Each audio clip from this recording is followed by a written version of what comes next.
global, multicultural, multi-ethnic, multi-technic shamans. Synchro-mystic. Transformation of consciousness. Such an incredible connection to this medicine and this culture. Mystical. That we can form a larger community that can make the invisible visible. We're going to come into new expressions of Where did psychedelics come from? The sacred mirrors were based on a psychedelic experience. Thank you, Palenque Norte. Welcome to Palenque Norte.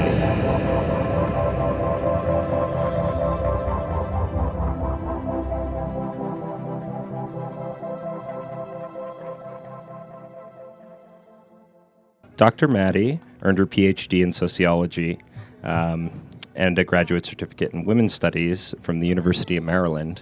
She's going to talk to us today about the politics of knowledge in psychedelic studies. So without further ado, here's Dr. Maddy. Thank you. Hello, everybody. Welcome to Burning Man. Let's use our brains while we still can. So I'm really happy to be here, and I have a variety of things I want to speak about that hopefully we will all find interesting and have some interesting conversation this afternoon. Before I get started, as Pez already said, I'm going to be talking about my research on psychedelics. I'm a feminist scholar, feminist sociologist, and my dissertation is on psychedelics. And so I'm going to talk about that in a couple ways. I just was curious, though, in the audience. Do I have any other academics in the audience? Okay. And any non-academics, I guess, is everybody else. All right, I'm just curious who I'm speaking to. And I'm actually going to be speaking in terms of my own position in kind of walking from both sides, like my academic life and those concerns and my hippie life, right, and those concerns and trying to weave back and forth. So hopefully, you know, wherever you fit in that, you'll find something interesting.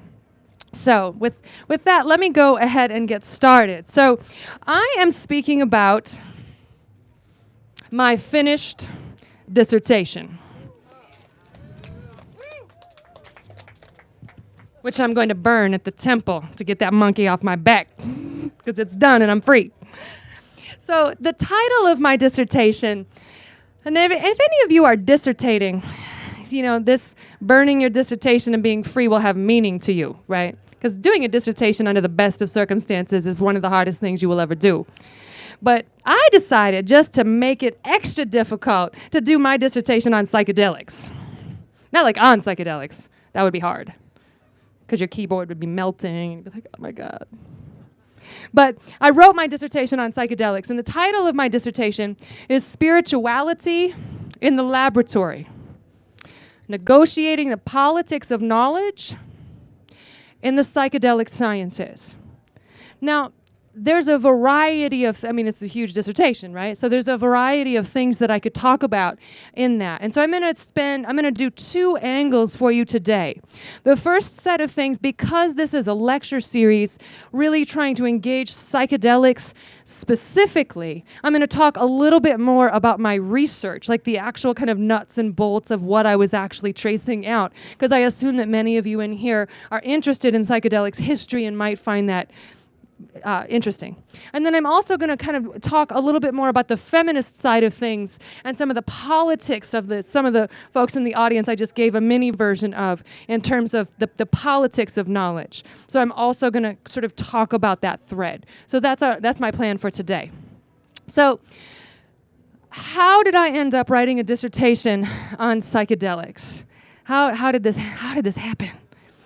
Well, like most of, I imagine like everybody in the room, like in your life, you occupy multiple positions and multiple roles. And so for myself, as a feminist, as an activist, right, as a, quote, hippie, and I use that term really loosely, right, and as an academic, for me, like all of those things are deeply connected in my life.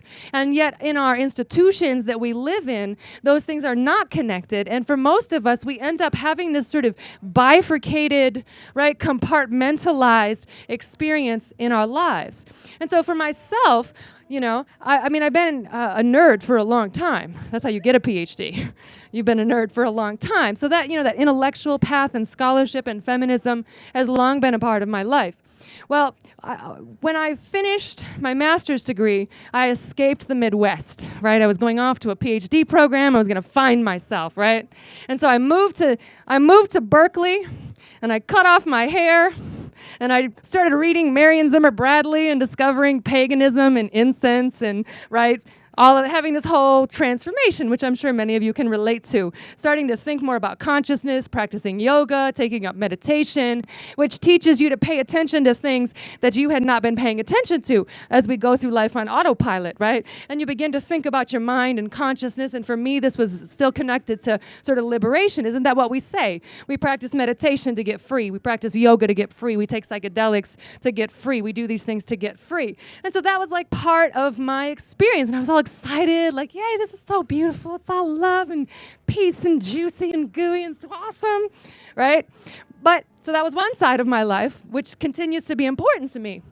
And then on the other side, I'm in graduate school, studying theory and philosophy and feminist theory and hitting books and talking about Foucault and discourse, right? So in our usually institutionalized relationships, this is over here, and this is over here. But what I was finding was the way that these two things kept colliding in my own life. They were not separate in my own life. They were the same thing in my own life. And so what I tried to do in my dissertation is find the place where those two things came together. So I ended up coming up with my dissertation topic at a voodoo ritual, at a pagan ceremony, in an enlightened state of mind, which is not usually where you find your dissertation topic, right? But I'm like out in the field with the hippies and the pagans in the dirt, like having this whole mind-blowing experience, and just had this realization about how important that work is, right? And liberate your mind and how deeply transformative that is in your personal life. And I was like, oh my God, right? Because over here, the feminist theorists are talking about the same kind of thing in post-colonialist and anti-racist scholarship and bell hooks and Patricia Hill Collins, right? Talking about the important, right? We could go back to feminist consciousness raising. You could go to the Black Power movement, right? They also say consciousness is important. Your mind is important. Liberation is important. And so I thought, oh, perfect. I'll take my feminist scholarship, my feminist sensibilities, and I will try to bridge it over here with my interest in psychedelics and consciousness exploration. And I was like, oh, this is perfect, this is perfect. And I ran back to my advisor, right, my academic, Jewish, feminist, philosopher of science, East Coast, New York, ivory tower advisor. You can see where this is going.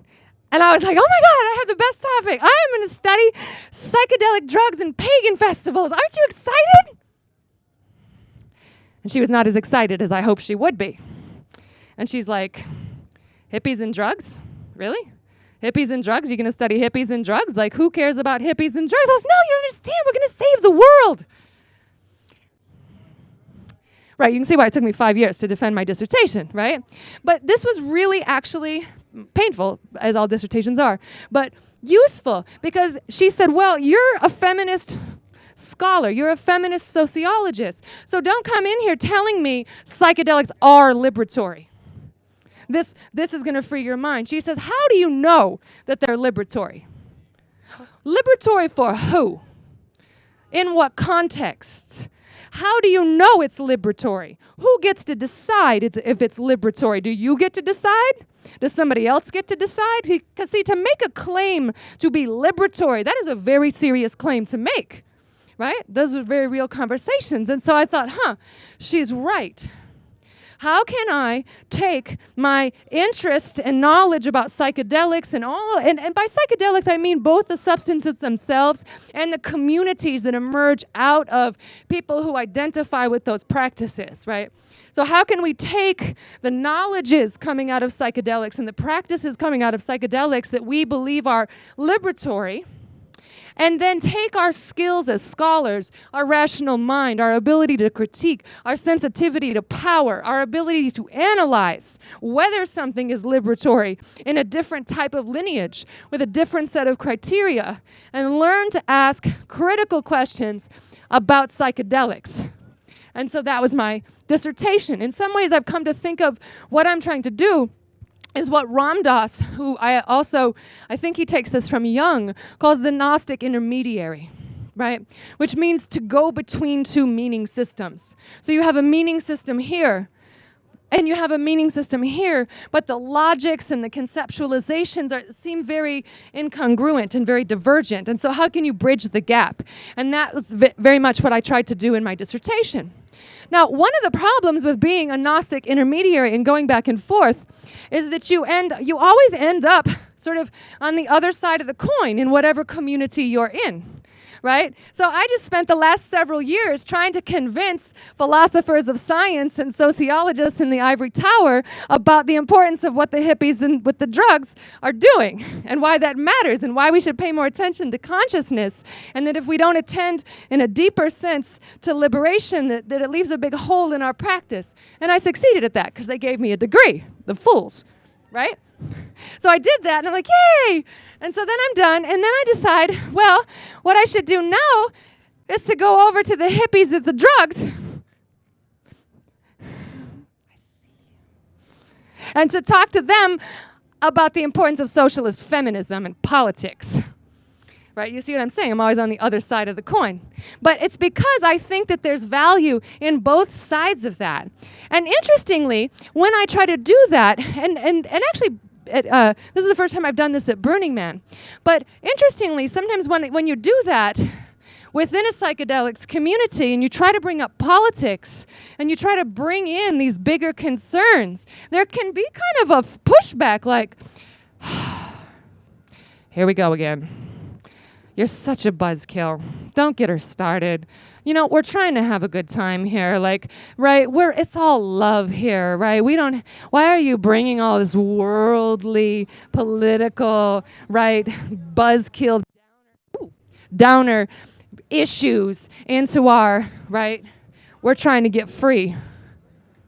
And I thought, well, that's really strange, especially if at least in my experience of psychedelics and people who take psychedelics and why they value psychedelics is because it helps to critique you.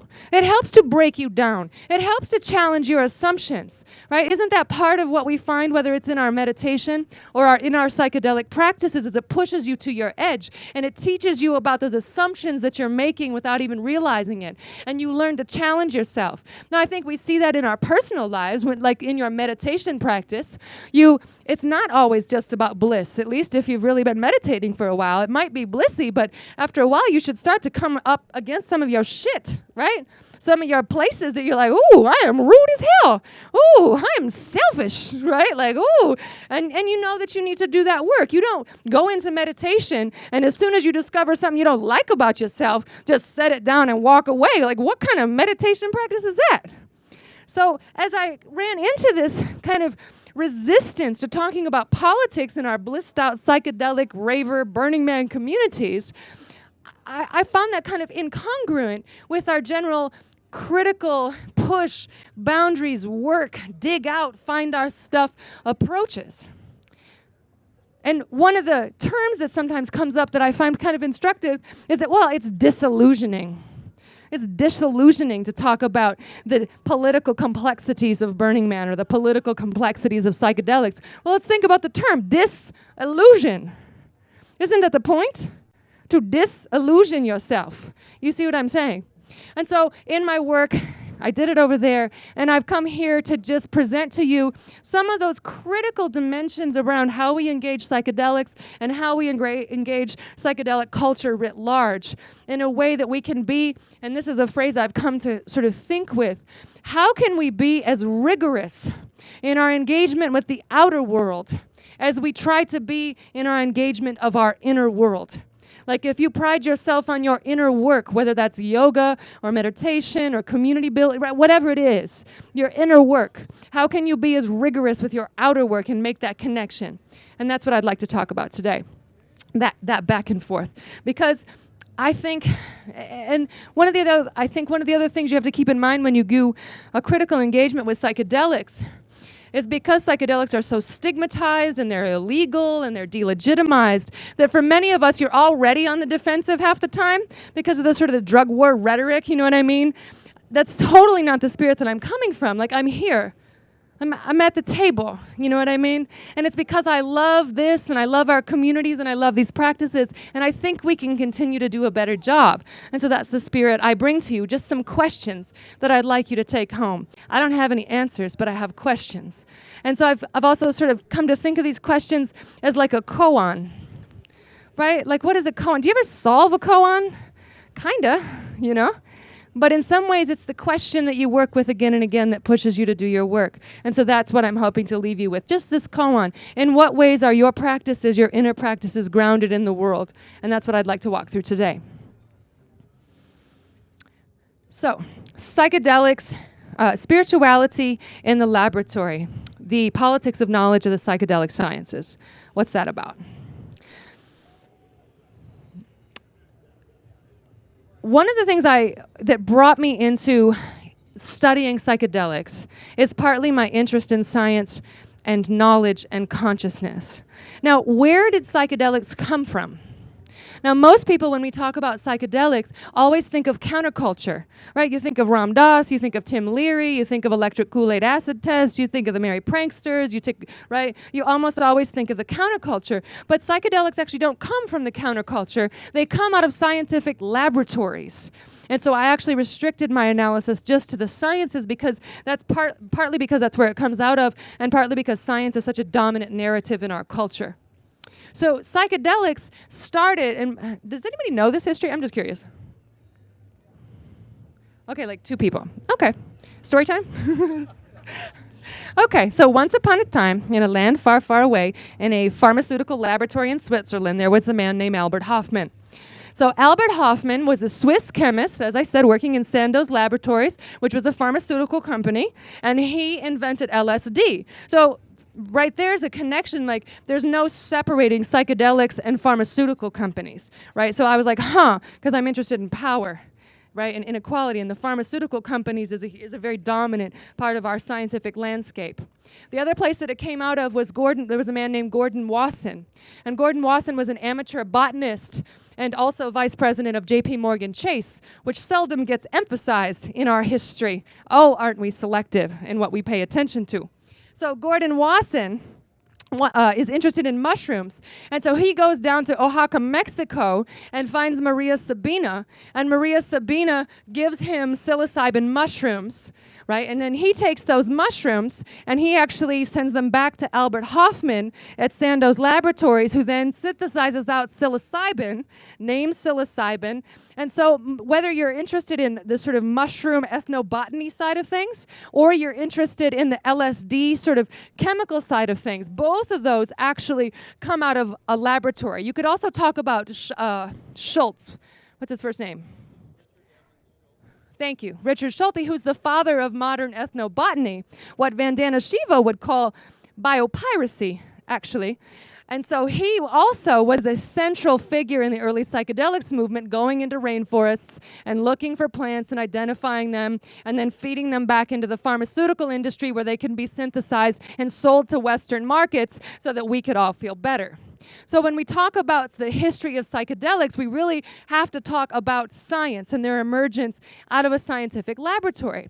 So as I was looking at those studies, there was a couple things that I thought was quite interesting. First of all, what happened to these scientists when they discovered, especially in the case of Wasson. Again, I don't know how you discover someone else's property, but he discovered mushrooms, or Albert Hofmann in the laboratory. Like, what happened to them? So both of these men were scientists. They believe in objectivity, they believe in empiricism, they believe that there is a hard material reality, and using our sense data and empiricism and particular methodologies, we can make causal assertions about a material world. That's the framework that they're coming out of. So we'll just start with Albert Hofmann. So Albert Hofmann takes LSD, right? And it's hard to get more hard science than a chemist, right? Maybe a physicist, right? And so he takes LSD, and what happens? He has his mind totally fucking blown, right? Bicycle day, right? And what happens when he takes psychedelics is it completely undermines his belief, and he begins to see it as a belief because in the scientific cosmos, what if there is no objectivity? What if there is no subject-object dualism? What if I am not a reliable observer of the material world? Oh my God, what if there's a God? Scientists aren't allowed to talk about God. And so he has this whole scientific crisis. And he then begins to try to he's very interested in this substance, and he does a variety, he feeds it back into research. He says, well, it undercuts my faith in science, and what does this mean for science, and how do we know what we know? And so what he decides is to do more science, and then he turns it into a whole program of research. And then he actually takes the substances and sends it over to Harvard in the psychiatry department to Richard Alpert, who becomes Ram Dass, and to Timothy Leary. And then they do a bunch of experiments at Harvard until they're eventually fired from tenure-track positions at Harvard University. Now, there's debate about what they were fired for. Certainly there was some shenanigans that they were up to that the university did not appreciate. But if you actually trace out the records, which is what I did, there was also very much an objection to their scientific methodology. So it really did become this epistemological crisis for science. And it is those crises that I end up tracing out, which is hence the spirituality in the laboratory. Because traditionally, science and religion are over here and over here, right? That's called demarcation for the philosophy of science folks in the room. And so what happens with psychedelics is because typically the scientist is able to, if you go study indigenous spirituality or Christians or religious people or mystics or whoever it is, you can still stay detached from it, right? It doesn't challenge your worldview because you're a scientist and you construct truth, and Indians just believe mythological things, and I can explain your quaint superstitious beliefs in a higher power. But see, LSD is a chemical, right? And we love chemicals. That's our avatar. It's material. You can measure it. You can put it on a slide. You can make studies about it. The NIH will fund you, right? And so it created this crisis because they weren't able to dismiss it, right? Just like, oh, right, that's just your little superstitious experience. They had this experience that they could not ignore. And because it came through a chemical that allowed them to study it, they began to engage with spirituality in a way that was historically unprecedented. The doorway, I argue that it's a doorway through which spirituality entered the scientific laboratory in a way that it usually doesn't. And so then my question was, well, what did they do with it? And what conclusions did they come to? And how did they deal with those aspects of this substance and this dialogue of spirituality, given that science and spirituality and the way they approach things is so very, very different? And so that's what I traced out in my dissertation, is what they did with that.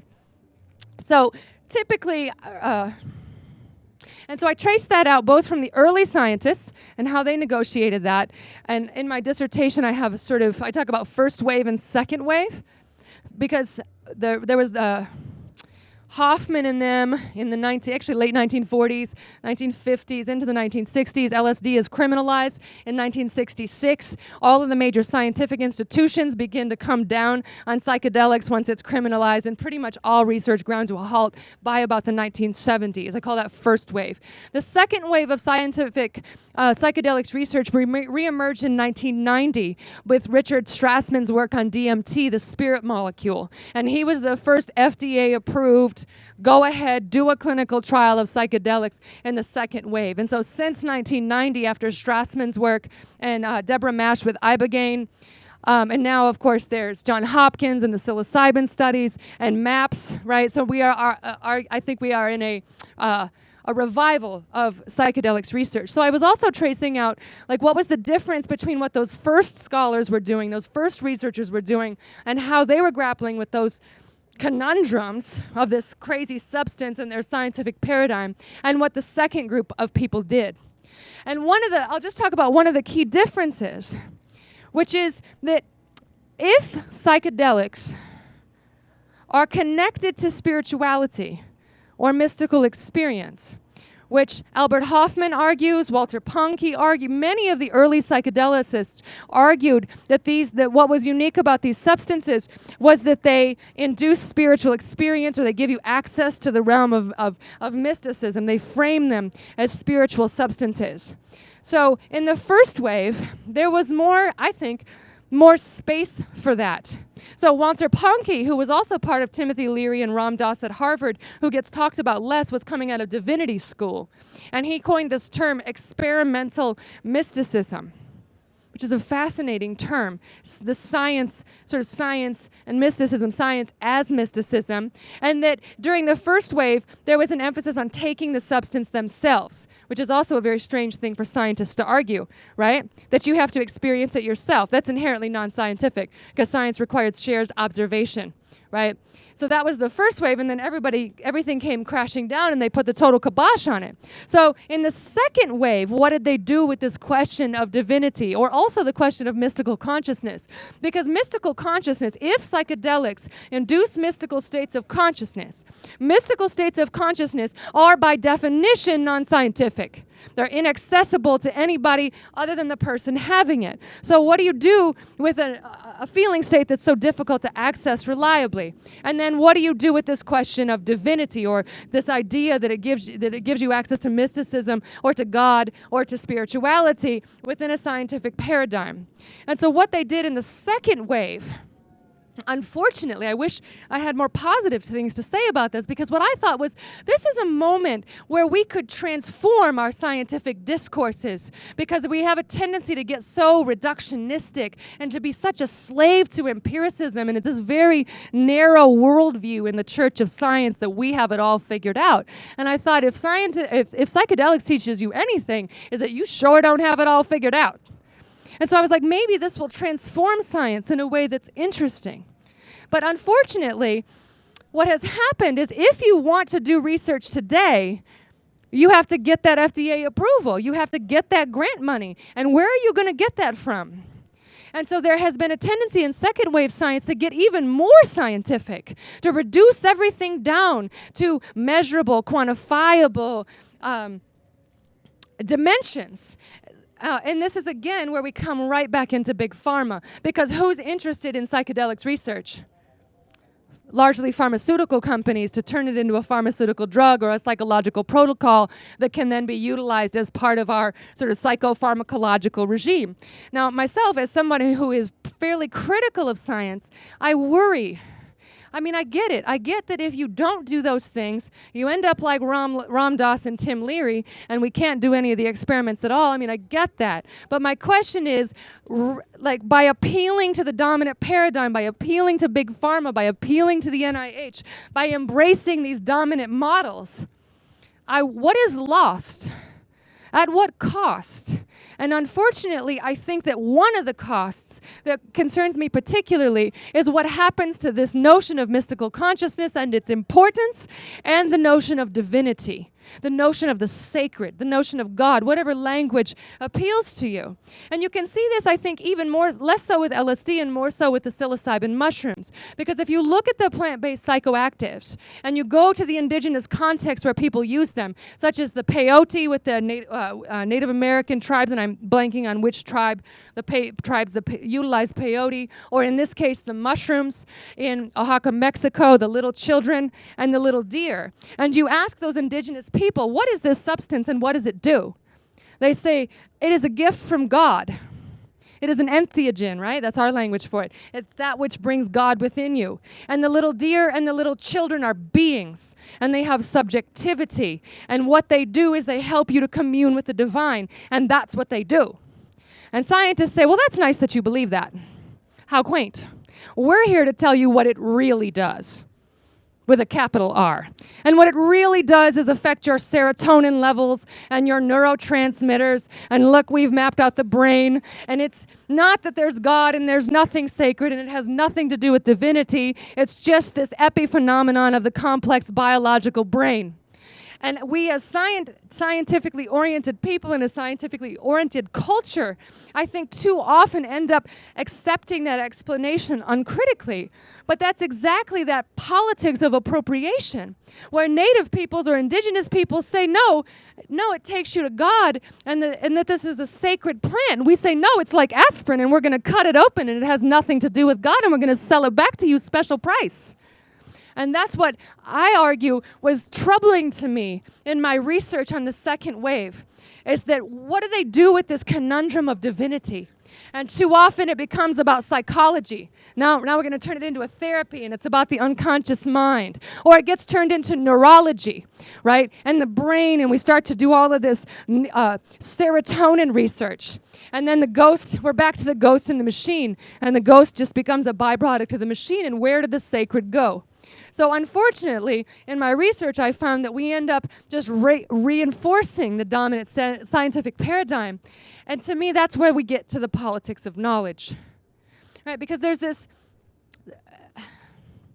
that in and of itself is an example of a type of appropriation where you take this type of knowledge and just take the dominant knowledge and the logics of your own understanding and make it fit, and divinity and the sacred and mysticism and all the consciousness, all the parts that probably most people here who are interested in psychedelics find most interesting gets washed out.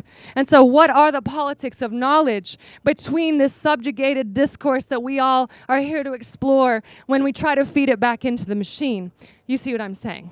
Now, that's the first part of my talk. That's just sort of what I was looking at in my dissertation. So I can do two things right now. I can either go on to the second part and talk about more like the feminist stuff and sort of the liberatory stuff, or I could take a couple questions now about that, or I should keep going. Any thoughts?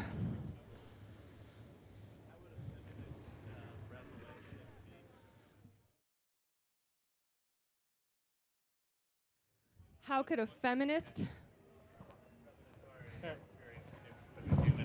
experience? Just curious. How can a feminist well, and I actually I'm going to get a little bit to this into the second part of my talk. From a feminist perspective, and this informs the sort of politics of knowledge part, first of all, and this is actually not drawing on feminism, but on Foucault and some of the post-structuralists who argued that between knowledge and power there is no exteriority, right? That find me a place in our society where there is no power-laden discourse happening. But science makes that claim. Oh, we're ahistorical, acultural, apolitical, what Donna Haraway calls the view from nowhere, the God trick. I am disembodied. I'm like Zeus. I stand on the mountain, I have no physical location, and I make proclamations about the universe, right? So from a feminist perspective, that claim to supposed objectivity, to a supposedly non-locatable, non-spatiotemporal location, is itself a power-laden move that is problematic because between knowledge and power there is no exteriority. And then what do we mean by power? And this is just leading into the second part of my talk, so thank you for this question. But what do we mean by power? What do we mean when we say that power and discourse infuses all of us? There is no outside discourse. Well, we don't mean power in any abstract kind of sense. That from a feminist perspective, our entire society, whether we're talking about knowledge and ideas and cultures and values, or land and money and voting and politics, are completely inseparable from the politics of location, race, class, gender, sexuality, and nation. Find me a place where there's no gender. Find me a place where there's no race, right? Find me a clear person, and maybe we can talk about, right, a human problem. So even this tendency to want to always talk through the human actually ends up erasing the lived political and embodied realities of people. You see what I'm saying? So if we reframe the question not so much through humanism, where we lose attention to the politics of location, but rather if we have some vision of liberation, which is what I hear in humanism. In some ways, humanism is a reference to like we want everybody to be free.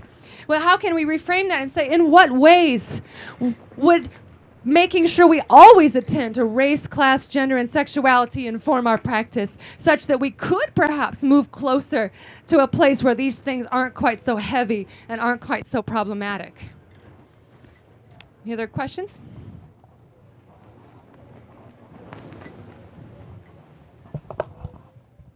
You separated science and religion or spirituality. Where do you put philosophy? Philosophy? Yes, that's the word. Sorry, Yeah. non-native speaker here. Well, I'm separating religion and science because traditionally they are talked about and practiced separately. And if you look at the history of science, and actually the philosophy of science. This is partly a philosophy of science conversation. That's called the demarcation problem. And there's this historic attempt to demarcate science from pseudoscience, science from philosophy, and science from religion. And this goes back, hundreds of years. And so what I'm doing is deliberately, and in my dissertation, that's what I found so interesting about it, was a place where those traditional demarcations collapse upon themselves, and science and religion enter the laboratory. So I actually think that science is a religion. Right? It has a different cosmology. We like atoms better than God, right? But there's a similar sort of faith in objectivity, and it gives us a sense of comfort that we're these fuzzy mammals on the rock and the sun, and we got this. But it serves a similar function of comfort and explanation. Hello. Science is not only the physical world, right? Math is a science. Math is the most logical thing, right? Out there, which is philosophy as well. Yeah, we love logic. Yeah, as a culture. But then Kant, for example, said, okay, there's only me as an observer, and I don't know what's true outside of what I observe, right? Right. Which is what you said. So philosophy, if it's as logical as something like math, isn't it as scientific as math? Right. And why is it not a science then? Well, it depends on how you define science, because I would also say yoga is a science and acupuncture is a science, and so maybe we should talk about sciences. And so I'm really talking about the dominant scientific paradigm, which is grounded in empiricism and experimental research. And there's also a disdain from scientists towards philosophers, right? Like, if you can't research, be a philosopher. Right? Like, all y'all do is just sit around in your office and think about things, right? We have fucking bridges to build over here, right? So there's another kind of set of layers, but I don't want to get too far off on that tangent. Yes, sir. In the science that I do, which is in origins of life work with reductionist chemists, with the complexity theorists and all that, I actually use visionary experience to come up with scenarios that I have no idea where they come from. They're very, very powerful. Then I package them up in language and representations that those guys can understand, and I run them through the mill and see what sticks. And then I come out and we write a book about it and things like that, and then we go and try to build a laboratory experiment. But in a sense, I source that, and I think Albert Einstein uses Gedanken experiments, and we know a lot of other examples, but it's a wonderful, I think it's a viable bridge between the two worlds. It's maybe not used that often, but it can bridge those worlds. But my question is also about why are we bridging them? And what is it we're looking for in science? And when we build the bridge, is there anything that we lose because we're always has our gaze on science as the dominant way of knowing? Why is it that we want to translate all of our spiritual practices into the language of science? And this is what I mean by the politics of knowledge. I'm not anti-science, but I find it very curious that people who are so interested in all kinds of alternative realities and alternative ways of knowing and alternative spiritualities, and yet we all want to talk the language of science. We all feel more comfortable and more legitimated, like somehow what we're doing is more legitimate if we can put a scientific stamp of approval on it. And I am suspicious of that. Not that I'm anti-science, but I think that we need to be careful with what we bring in. As Audre Lorde said, the master's tools will never dismantle the master's house.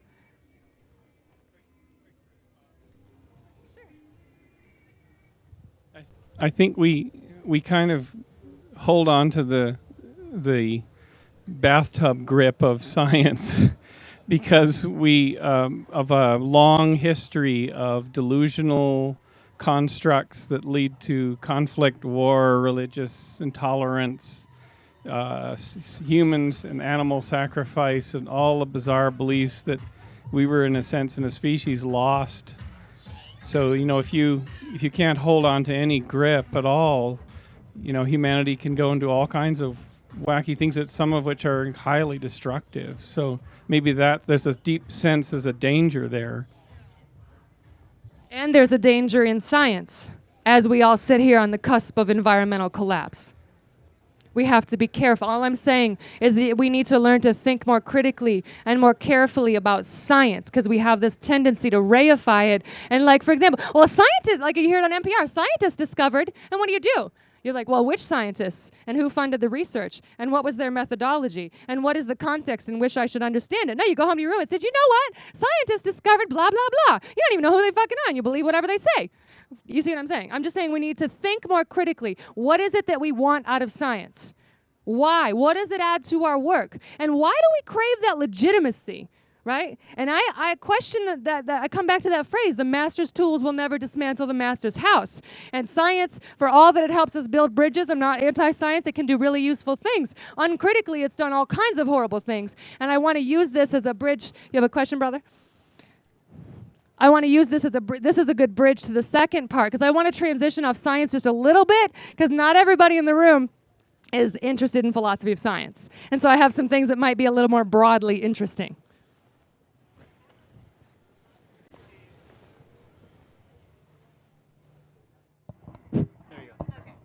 I had just two things. This means agree. Mm-hmm. It's also helpful just if you wanted to know.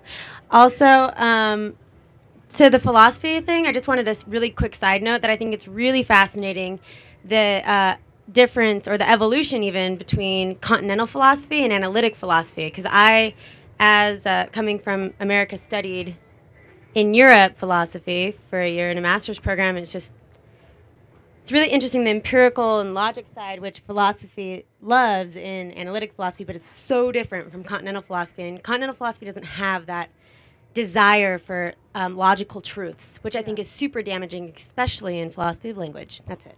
And also, like, I have a background in feminist philosophy. My dissertation is grounded in feminist epistemology and feminist science studies and feminist philosophy of science. So we have to ask, I think this is a great point, which philosophy?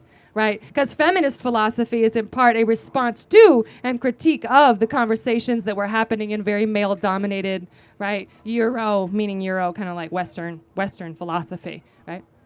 Okay. All right. Now, so that was for all of the academics in the room who are interested in sort of science and very heady stuff.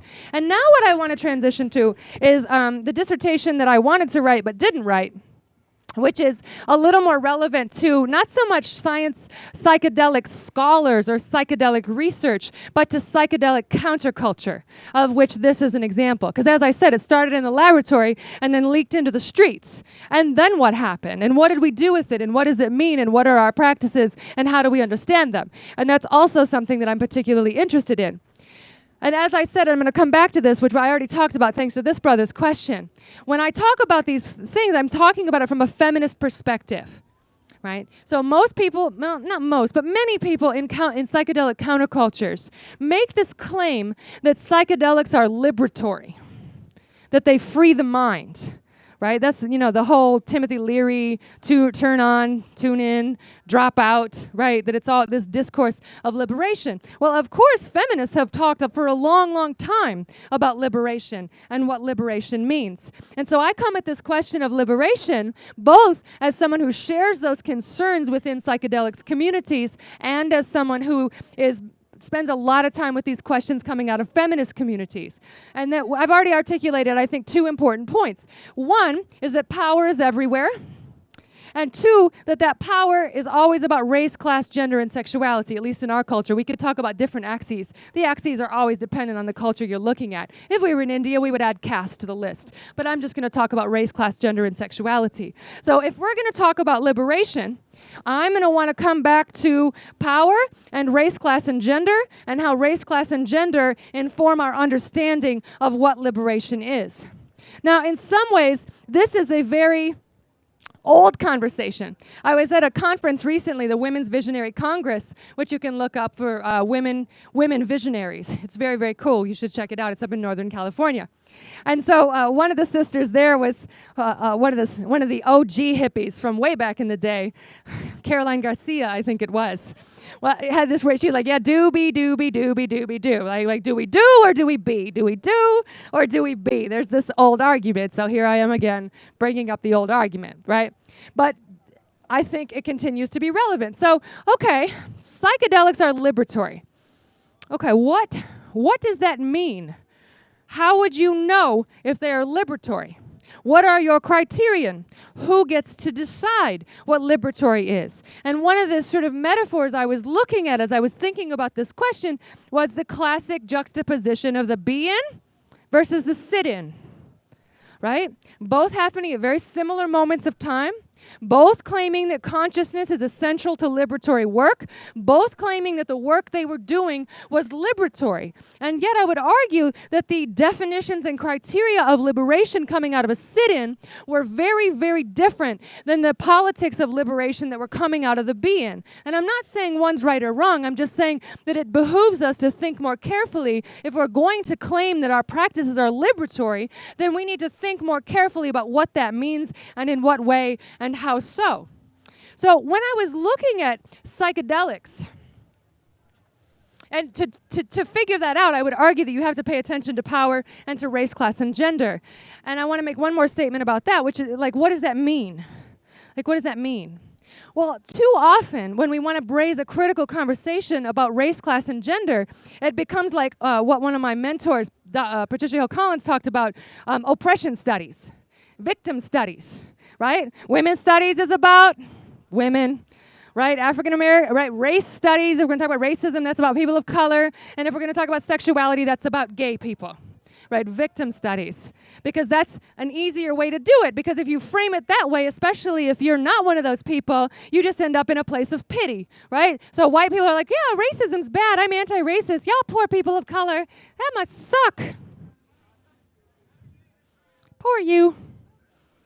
Right? Like, it doesn't do anything. Like, you don't, right? There's no transformation. You're kind of off the hook. You've identified that it's bad. You feel bad about it. And that's the end of the conversation. So I would rather say, if we're going to talk about the politics of liberation and how race, class, and gender matter, we have to talk more about privilege than we have to talk, we have to talk about disadvantage, of course, but it's harder to talk about privilege. It's harder to talk about white privilege and straight privilege and class privilege as we sit here with all this stuff out in the desert, spending up all our billions of dollars to be out here talking about, we're free now. Go get my coffee, right? So we have to talk more about privilege. In what ways do we grapple with our privilege if we're going to claim that what we are doing is liberatory? You see what I'm saying? So I want to just raise two places where I think that comes up so that we can think about it a little bit more as we go out in whatever our practices are and as we think about how we're cultivating liberation with those practices. Within psychedelics communities, I think that one that concerns me particularly is the pervasiveness of individualism. And in American culture, individualism, which we could also call neoliberalism, right, has a huge influence on how we approach the world and how we understand things.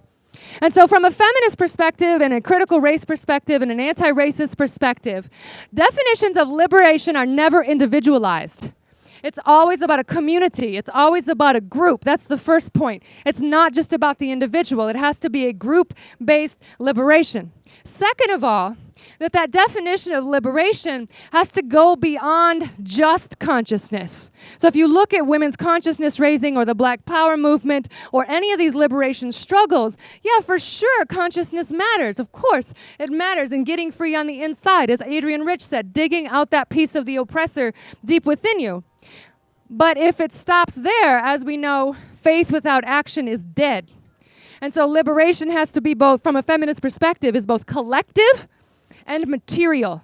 Like, it's not just about sitting around feeling good and getting high. It has to be grounded in the material and lived realities of people who are struggling in our world. Because otherwise, we can sit here and feel really good about ourselves, and the same damn people live in the same damn ghettos who've been living that way in the belly of the beast and the economic collapse, and we don't do shit about it, but we sure do feel better about ourselves. And that's a trap that's also an old trap that you can fall into. So as I approach these questions, I think, how does power matter? How does race, class, and gender matter? Especially how does privilege matter? And in what ways do my practices challenge the material inequalities of our society, especially if you live in an all-white class-privileged community, like I know many of us do? In what ways does your practice not just transform yourself, not just even perhaps transform the small circle of people around you, but in what ways does it challenge the dominant systems of material inequalities in our society? And I think that's where you start to get a more robust grip on something called liberation. Now, unfortunately, in psychedelics history, too often what I see is this obsession with the individual salvation, the work on myself, making myself feel better. We end up really reifying this image of the isolated mystic in his cave, right? Connecting with God all by himself out in the mountains, right? Again, we see this disembodied approach. And people say, well, I am not the body. Right, because individualism and transcendence tend to go together, and we have this obsession on I as an individual having some transcendent mystical experience, and then that's how I get free. So it's both kind of a transcendence and an individualism, and there's this sort of tendency of like, well, I am not the body. I am not the body, right? And so often this is said by, right, men on thrones. Talking about get my coffee and can I touch your titties? Thought I'm not the body. What happened to that? You see what I'm saying? Because we don't pay enough attention to that this is a practice that's in a community and in bodies and on the ground. And it also reinforces a very problematic, if we want to come back to Western philosophy, it also replicates a very problematic hierarchy where man is transcendent and spiritual and of the higher. And we try to transcend what? The body, the earth, the animal, the female, the dirt. You see what I'm saying? And you end up buying into actually a gendered hierarchy and a colonial hierarchy without even intending to do so. You see what I'm saying? That's just one example when you trace out how we frame our understandings of liberation. Just one example. So I hope that we begin to think a little bit more about individualism and how our practices are grounded in our lives, in our small communities, and in bigger communities, especially communities where there's a difference of power, whether if you're in an all-white community or whatever it is. How can you connect your practices to the concerns of other people and challenge other people's oppressions that we are bound up in, whether we like it or not? And too often, when I bring this up, it almost always comes back to good intentions. No, but I have the best of intentions. Gordon Wasson had good intentions, right? When he took the mushrooms from Maria Sabina. And later on, Maria Sabina said, you stole my mushrooms and they don't speak Spanish. They don't speak my language anymore and the sacrament is broken. And we said, yeah, but we feel awesome. So it's okay. It can't just be because we feel good, and it can't just be our good intentions, because we all know the road to hell is paved with intentions. Ask missionaries in Indian boarding schools and any number of people who did all kinds of atrocious things with good intentions. So who gets to decide? Well, we have to move beyond the individual, and we have to begin to move beyond just our sense of good intentions. And I think that as a community, if we begin to ask this question, and this is what I'll end with, and I've come to think of these questions as a sort of koan, like a social political koan that you should spend time with. In what ways is my practice liberatory? In what ways can I connect my personal, political, and spiritual politics to the broader society, to broader material realities, to work towards justice? I don't think that's a question. I was talking to these beautiful people after our earlier conversation. They're like, well, how do we solve this problem? What is the answer to the question?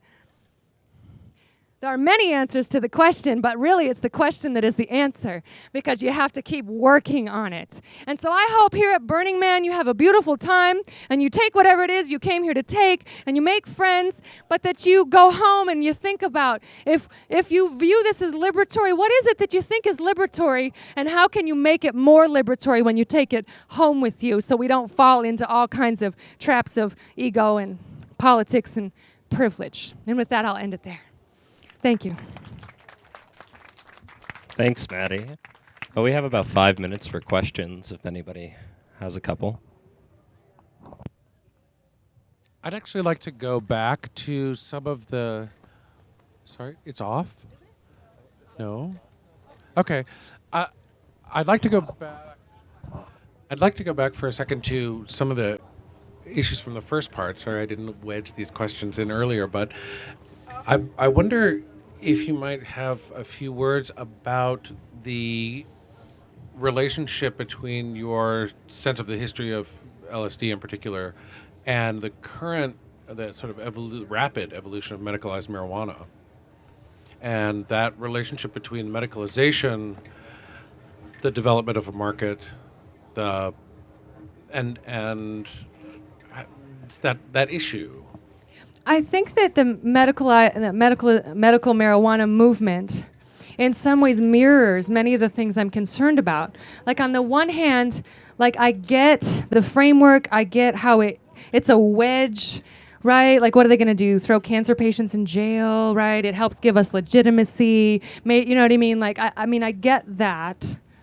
But what's the price? But what's the price? And I had this interesting conversation with some folks at the WVC who are doing this policy work around medical marijuana. And then, they were talking about, all the people who go into the clinics with like, oh yeah, my back, my leg, my eyes hurt. I'm gonna need some medicine. Yeah, you know what I'm saying? Right? Like that whole kind of game we're forced to play.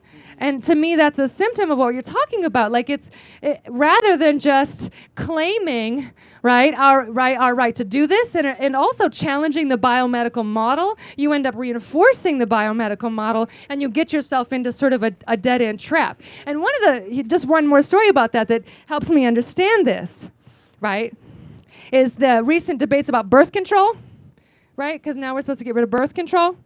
And so I don't know who was following the Sandra Fluke situation, right, where she came out, she was going to give a talk to Congress, right, to defend that birth control should be covered by insurance companies, right, and then Rush Limbaugh called her a slut, and then because he does, anyway. So he called her a slut, right, and then so she came back and responded because it created this huge kerfuffle.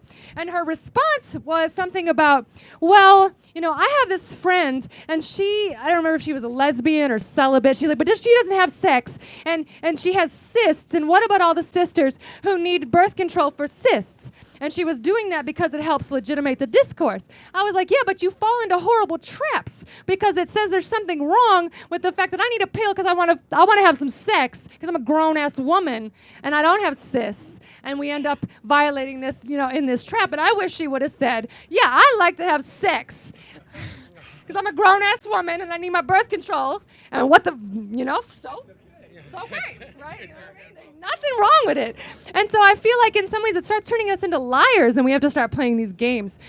So that's one part of my answer to that.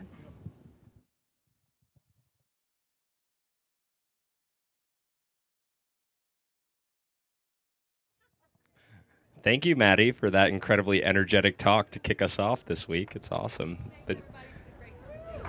Yeah, it's